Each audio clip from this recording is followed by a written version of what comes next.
श्री स्वामी समर्थ. आज मी तुम्हाला आंब्याचं लोणचं कसं बनवायचं ते पारंपरिक पद्धतीने सांगणार आहे. इथे घेतलेलं आहे मी 2 किलो आंब्याच्या फोडी घेतलेल्या आहे आणि त्याला आपण काय काय साहित्य लागते ते बघून घेऊया. सर्वप्रथम 1 किलो फल्लीचं तेल घेतलेलं आहे आणि त्यानंतर 1 वाटी गूळ. हे मेथी दाणा आहे, त्याला मी मिक्सरमधनं फिरून घेतलेलं आहे. साधारणतः पाऊण वाटी आपल्याला सोप लागेल आणि लवंग लागेल आपल्याला 15-20.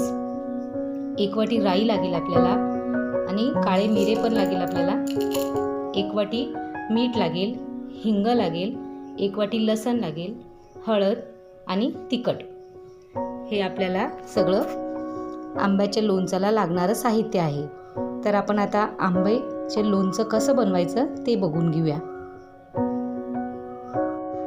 आपण मिक्सरमधनं सोप आणि काळी मिरी, लवंग हे सगळं बारीक करून घेतलेलं आहे, म्हणजे थोडंसं मोठंच दळून घेतलेलं आहे. त्यानंतर ही राई पण थोडीशी दळून घेतलेली आहे, चांगली खमंग भाजून दळून घेतलेली आहे. आणि आता आपण थोडंसं हलक्याने मिक्सरमध्ये लसण फिरून घेऊया. हे तेल आपण गरम करून घेतलं आहे आणि ते थंड पण करून घेतलेलं आहे. आपण मिक्सरमध्ये बडीशेप, काळी मिरी आणि लवंग पहिल्यांदा बारीक करून घेऊया. त्या तेलमधनं आपण 1 वाटी तेल बाजूला काढलेलं आहे आणि ते थोडंसं आपण गॅसवर आणखीन थोडंसं कोमट करत आहे. आणि आता हे गॅस कमी फ्लेमवर आहे. याच्यामध्ये आपण आता लसण जी आपण अशी मोठी जी केली होती ना ती टाकून घेऊया. आणि तेल जास्त गरम नाही करायचं, गॅस बंद करून घेऊया. आपण गॅस बंद करून घेऊया आणि याच्यामध्ये जे आपण 1 वाटी लसण केलं होतं ते लसण याच्यामध्ये छान लालसर असं भाजून घेऊया.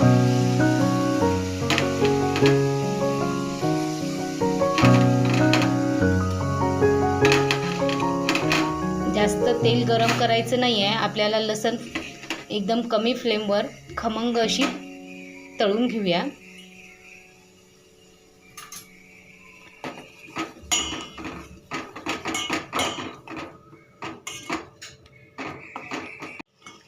हे बघा मैत्रिणींनो, आपण हे लसण साधारणतः 5 ते 7 मिनटं अशी फ्लेम आचवर त्याला भाजले आहे. आणि आता हे गॅस बंद केलेला आहे आणि हे लसण पूर्ण अशी फ्राय नाही झालेली आहे, अर्धी कच्ची आणि अर्धी भाजलेली आहे.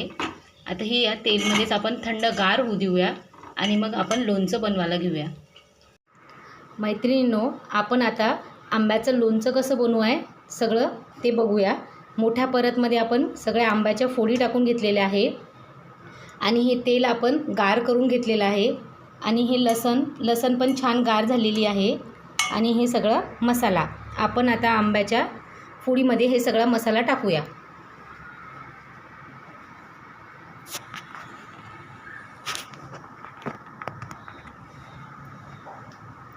सर्वप्रथम आपण इथे मीठ टाकून घेऊया. त्यानंतर इथे हळद टाकून घेऊया. इथे मेथीची आपण जी पूड केली होती ती टाकून घेऊया. आणि हे सोप, लवंग आणि काळे मिरी आपण हे मिक्सरमधनं जाडसर फिरून घेतलं आहे ते पण टाकून घेऊया.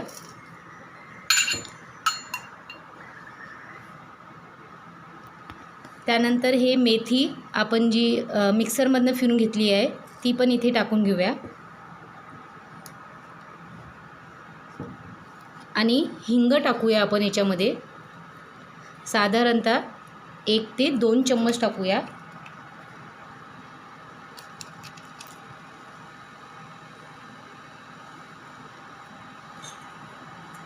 आणि आता आपण हे जे लसणचं केलेलं आहे भाजलेलं ते टाकूया.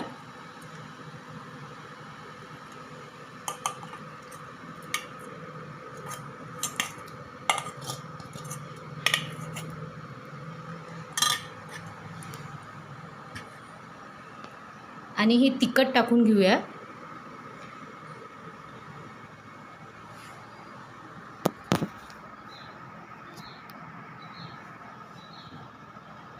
आणि 1 वाटी गूळ टाकून घेऊया.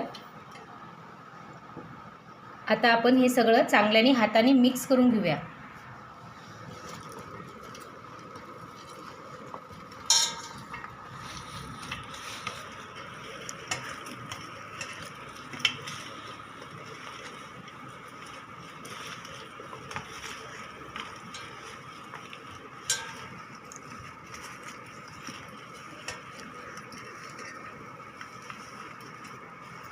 आता यामध्ये आपण जे हे तेल थंड केलेलं होतं ते तेल थोडा थोडा करून टाकूया.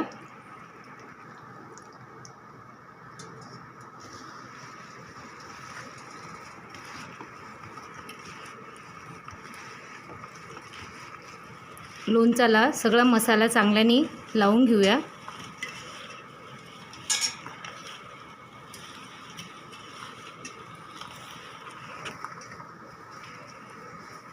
याच्यात आणखीन तेल लागेल आपल्याला.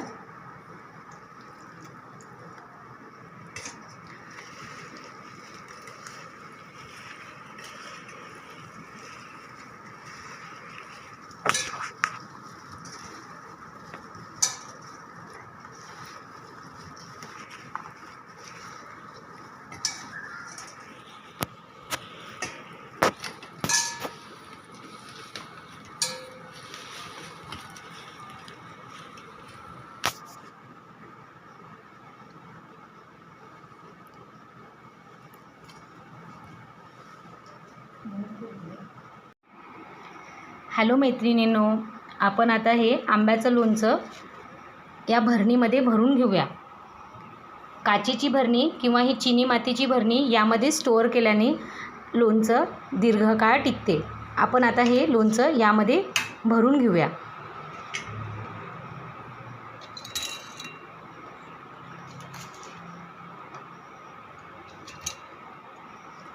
या भरणीला पहिल्यांदा स्वच्छ धुवून घेतलेलं आहे आणि उन्हात 1 ते 1.5 तास चांगल्याने वाळवून घेतलेला आहे, म्हणजे याच्यात पाणीचा एक पण थेंब नसावा. आपण आता याच्यामध्ये सगळं छान याने भरून घेतलं आहे. आता याला आपण चांगल्याने हलवून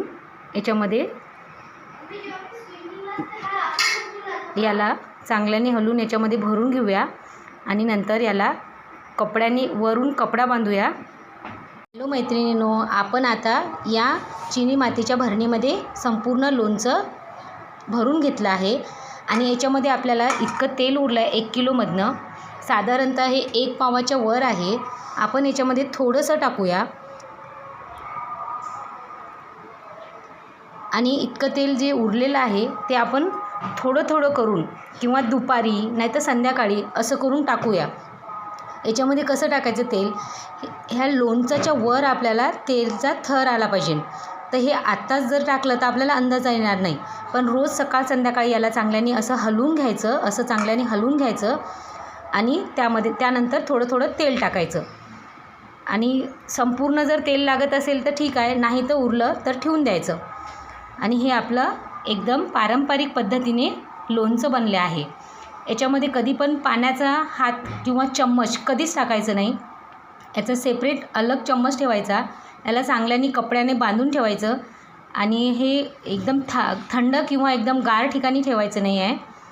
साधारणतः नॉर्मल टेम्परेचरवर, रूम टेम्परेचरवर ठेवायचं आहे. वर्षभर टिकणारं अतिशय टेस्टी लज्जतदार आंब्याचं लोणचं रेडी आहे. थँक्यू मैत्रिणींनो. श्री स्वामी समर्थ.